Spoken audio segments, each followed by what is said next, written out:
working with the open community together. So I'm wondering, what do you see the main differences between the open communities and internal communities of practices? What is the main difference between the two?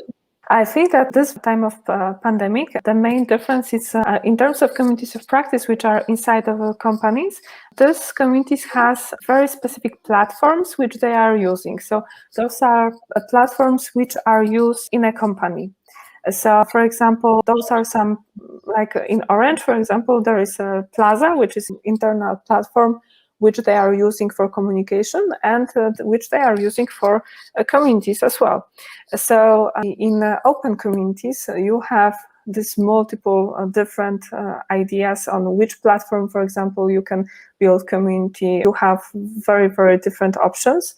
And actually now open communities are struggling with this varieties of choices for platform to be used by community, and also with a lack of attention from people from community. So in the same time, communities of practice, communities which are internal for a company, those don't have this problem as much as open communities, because people from a company, they have to be on a platform, they have to be on this workplace, which is now online. So the communication inside of community is much more natural now, and very often it's also fulfills some need of with people from a company.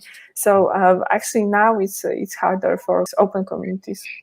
What are the similarities between the communities of practice and open communities? I would say that in this case and the other case, it's most about the people and about how people are involved in building a community. So most of all, I'm thinking about some leaders of a community. So how they are involved, how they are really into a community.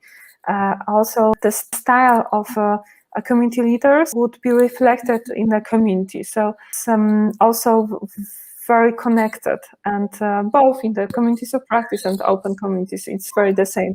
If you would have people who are leaders of a community who think in a hierarchic way, definitely the community would be more hierarchic in some way. You could not see that at the very first glance, but definitely there is this component in the organization. If the community leaders will be more open, definitely there is a greater chance the community would be more open. So it's about people. It definitely, in both cases, it's about people. What would you say are the three most important purposes of a community of practice? So definitely knowledge sharing, that's the first one, the most important. Then also employer branding, which is internal and external. Internal because people can benefit from a community. External because communities of practice are very good, maybe even an ad for a company. The third one, I would say, it's creating this internal funnel of communication. So communities of practice helps very often with direct communication in the organization. So basically they help to have some more informal very often and just more effective communication in the organization. So when you are thinking about the success versus failure, why do communities of practice fail? What do you believe is the factor that makes them fail?